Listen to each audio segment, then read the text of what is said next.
Advertencia: el siguiente video puede herir la sensibilidad de algunos creyentes. Al ser confrontados en su experiencia espiritual, recomendamos ver el video con precaución. Hola, bienvenidos y bienvenidas una vez más a nuestro segundo video de la serie de los engaños espirituales, los falsos maestros dentro de la iglesia. Y hoy vamos a tocar el segundo tema, que tiene que ver con el otro espíritu. Ayer veíamos el otro Jesús, porque no todo lo espiritual viene de Dios. Escúchame bien. No todo lo que se siente espiritual viene del Espíritu Santo. Nosotros podemos experimentar muchas cosas y aún así estar lejos de Dios. Hemos tomado como base lo que Pablo le dice a la iglesia en Corinto cuando los falsos maestros llegaron a persuadirles. Dice el versículo 4 de 2 de Corintios 11. Ustedes soportan de buena gana todo lo que cualquiera les dice, aun si les predican a un Jesús diferente del que nosotros les predicamos, o a un espíritu diferente del que ustedes recibieron, o un evangelio diferente del que creyeron. ¿Esto qué significa? Pablo asegura que la iglesia ha estado persuadida y fueron muy ligeros para prestar atención a las enseñanzas de estos falsos maestros.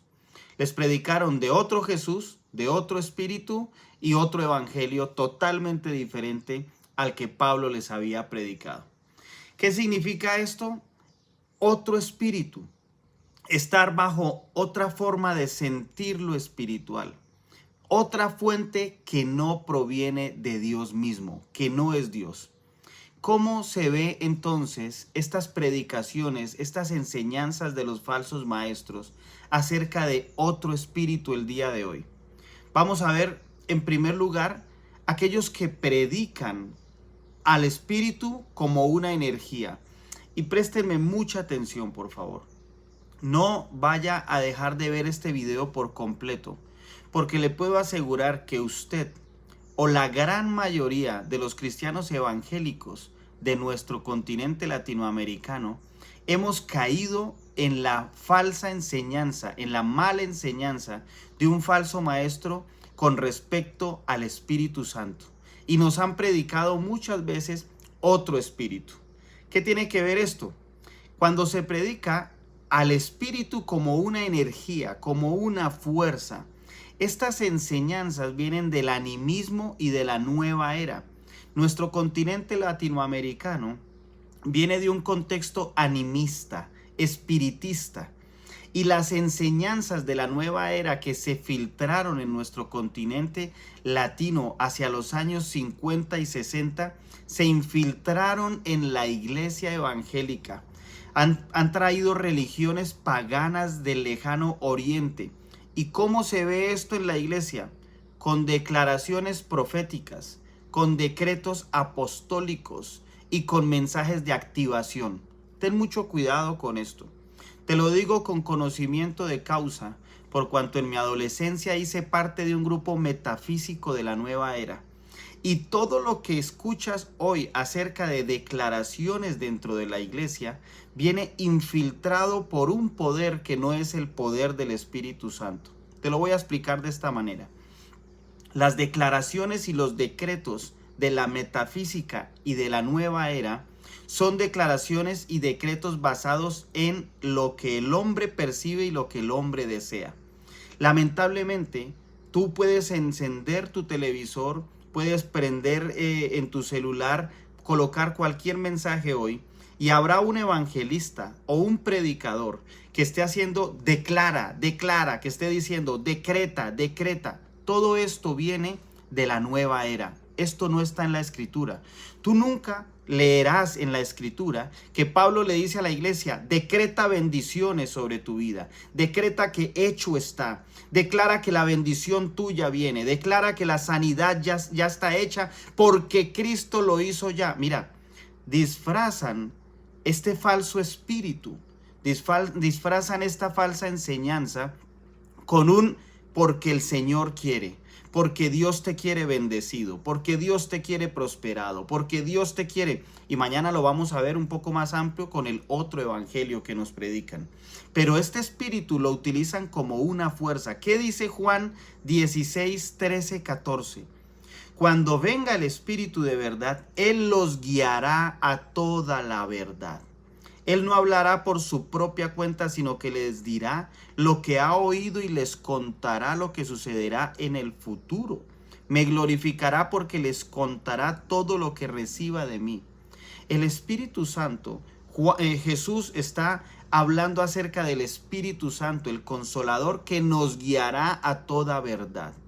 Toda declaración profética, todo decreto apostólico de los falsos maestros de hoy en día, todas esas activaciones, y esto es algo que me duele muchísimo escucharlo dentro de las congregaciones, porque lo practicamos en la nueva era, lo vivimos. Este vestirnos con colores de acuerdo a las sensaciones y las emociones y lo que esperábamos. Todo esto hace parte simplemente de estas enseñanzas del lejano oriente que contradicen lo que la Escritura dice. La Escritura nos invita a nosotros a considerar que el Espíritu Santo de Dios hablará toda verdad porque ha escuchado toda verdad del Padre a través del Hijo y será declarada para la iglesia. El Señor dice cuando en Hechos 1:8, pero recibirán poder cuando el Espíritu Santo descienda sobre ustedes y serán mis testigos. El poder del Espíritu Santo en nosotros es un poder para ser testigos. Y la palabra testigos en griego, en el original, traduce mártires. O sea, ustedes vivirán por la verdad del Evangelio, por la verdad de Jesucristo en ustedes. Y serán capaces de dar hasta su propia vida. No viene para activar ningún poder que cambie las circunstancias a nuestro alrededor, sino para poder ser testigos de Cristo delante de aquellos que nos exijan testimonio, cuando sean perseguidos, cuando ustedes sean maltratados, cuando a ustedes los persigan aún sus mismas familias. Todo esto debemos tener cuidado, porque el Señor dijo, ustedes recibirán el poder del Espíritu Santo para ser mis testigos, para hablar la verdad que está en la Escritura y no lo que parece. Porque aquí viene el otro espíritu que se predica hoy en día en muchas congregaciones. Y es un espíritu sin palabra. Es el espíritu que apela al Dios me dijo. Y si hay algo, una técnica de manipulación que está destruyendo la iglesia cristiana es esta: Dios me dijo. Cuando alguien dice Dios me dijo, prestamos atención porque no sabemos con qué nos va a salir. Cuando alguien dice es que a mí Dios me dijo, ¿cómo contradecir a alguien que habla con Dios y que viene a decirnos que Dios me dijo? ¿Ves? Es una técnica de manipulación. Lamentablemente muchas personas hoy están siendo afectadas por estas técnicas de manipulación. Primera de Juan 4:1 dice, queridos amigos, no les crean a todos los que afirman hablar de parte del Espíritu. Pónganlos a prueba para averiguar si el Espíritu que tienen realmente proviene de Dios. Porque hay muchos falsos profetas en el mundo. ¿Ves? Juan ya le está diciendo a sus discípulos, hey, no les crean a todos los que afirman hablar de parte del Espíritu. Hay que ponerlos a prueba. ¿Y cómo se ponen a prueba? ¿Esperando que la profecía se cumpla?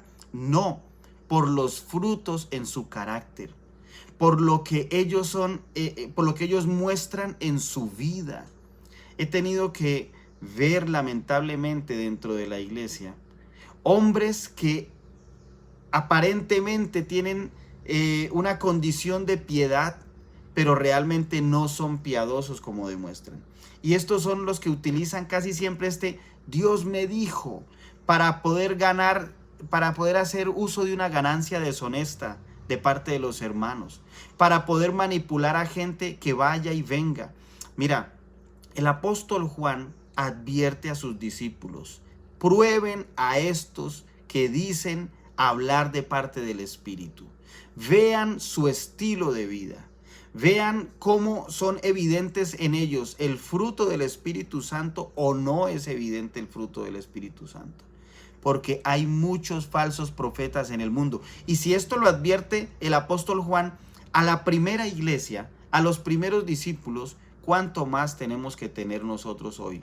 Y aquí quiero hacer una aclaración. Yo no soy un escéptico de que Dios hable todavía, que Dios use la iglesia como un instrumento para hablar al mundo. La iglesia es el megáfono que Dios está usando hoy en día para hablarle al mundo y advertirle de lo que viene. Si queremos ver palabra profética en la escritura está. La escritura es la palabra profética más exacta, pero lamentablemente hay manipuladores dentro de las iglesias que están hablando en todo momento. Dios me dijo. Hay gente tan manipuladora que se para en un púlpito y dice, hoy venía a traer un mensaje, pero el Espíritu me movió esta mañana a cambiar el mensaje. ¿Cuál espíritu te cambió? ¿Cuál fue el espíritu que durante toda la semana preparaste un sermón para que te lo cambie en el último momento? No, son manipuladores. Y a lo que les estaba mencionando es que yo soy de los que creo profundamente en que el Espíritu Santo de Dios se mueve dentro de la iglesia hoy en día. No soy un escéptico de que Dios obre todavía de manera poderosa y de que el Señor hable a través de hombres de Dios, de mujeres de fe, de hombres y mujeres creyentes. Pero hay que probar todo. Hay que probarlo a la luz de la Escritura, porque viene un espíritu emocional y este es el tercer espíritu que vemos hoy en muchas congregaciones. El espíritu del mucho sentir. Esto que te están diciendo es que siento de parte de Dios. Decirte hoy, ese es un espíritu que no es el Espíritu Santo, escúchame bien. El sentimiento es algo totalmente diferente a la voz de Dios para la iglesia y para el mundo. Hay cristianos sensoriales. Se les enseña a que hoy no sentí nada, hoy no se mueve nada, hoy no hay una atmósfera, y todo esto es simplemente apelando a la emocionalidad de las personas, de la masa. Este espíritu emocional, este espíritu de mucho sentir, es evidente. Lamentablemente hoy vemos en redes sociales videos de congregaciones donde saltan, brincan, hacen bulla, hablan en lenguas que no se pueden entender, ¿sí? Pero no porque sean lenguas angelicales, ni porque sean lenguas del más allá, no, simplemente son expresiones de una emoción. Están entrando en un estado de trance más allá de recibir el Espíritu Santo de Dios. El Espíritu Santo de Dios no se puede confundir con asuntos sensoriales. Es que hoy no siento orar, hoy no siento leer la Escritura, hoy no sentí nada en la iglesia. Este tipo de cristianos le hacen mucho daño a su propia vida, a su familia y a su congregación. Y es otro espíritu que viene caminando dentro de las congregaciones, porque apelan a las emociones, a los corrientazos de fuego. Lamentablemente, mucho de esto lo vivimos dentro de las congregaciones cuando iniciamos en la fe. Pero estas son cosas para neófitos, son cosas para nuevos en la fe, son cosas que pueden impresionar al que llega por primera vez a una congregación, pero no para alguien que ya lleva años caminando en el Evangelio y que tiene que discernir todo a la luz de las Escrituras. El Espíritu Santo no se siente únicamente, sino que se refleja en el carácter. La palabra del Señor me enseña en Gálatas 5, 22, 23. En cambio, dice, la clase de fruto que el Espíritu Santo produce en nuestra vida es amor, alegría, paz, paciencia, gentileza, bondad, fidelidad, humildad y control propio. No existen leyes contra tales cosas. Entonces mira que los frutos del Espíritu Santo son la evidencia del verdadero Espíritu de Dios. El amor, la bondad, la benignidad, la paciencia, la mansedumbre. Estos son los frutos del Espíritu de Dios en nosotros y en una iglesia que crece con madurez. No son los gritos, no son la algarabía, No son el hablar en lenguas de una manera que no se logra entender y que genera caos y confusión dentro de la congregación y para los nuevos creyentes. Hoy debemos preguntarnos entonces si realmente lo que estamos escuchando y recibiendo de nuestros pastores y maestros en la congregación habla de Cristo, habla del Espíritu Santo, habla de Dios, o simplemente me emociona y es otro espíritu el que me están predicando y enseñando. Es otro espíritu en el que estamos caminando dentro de esa congregación. Lo que vivimos de parte del Espíritu produce fruto o solo experiencia. Tenemos que orar mucho, mis amados hermanos. Esta serie sé que va a ser incómoda para muchos cristianos que llevan años caminando en la fe, pero que lamentablemente son niños espirituales todavía porque no filtran a la luz de la palabra sus experiencias con Dios y dentro de la congregación. Les animo a continuar estudiando la Escritura y a que si usted hace parte de un grupo donde nota que le están enseñando otro espíritu, por favor, ore al Señor y pídale al Espíritu Santo que lo guíe a una congregación donde la doctrina esté sana, donde hayan maestros saludables, donde hayan buenos maestros de la Escritura y usted pueda crecer en la verdad del Evangelio. Porque sí hay congregaciones todavía donde hay buenos hombres y mujeres de Dios que practican la palabra de Dios y hombres que enseñan la verdad de la Escritura. Así que continuemos con este estudio. Les dejaré el siguiente video que tiene que ver con el otro evangelio. Que Dios les bendiga inmensamente.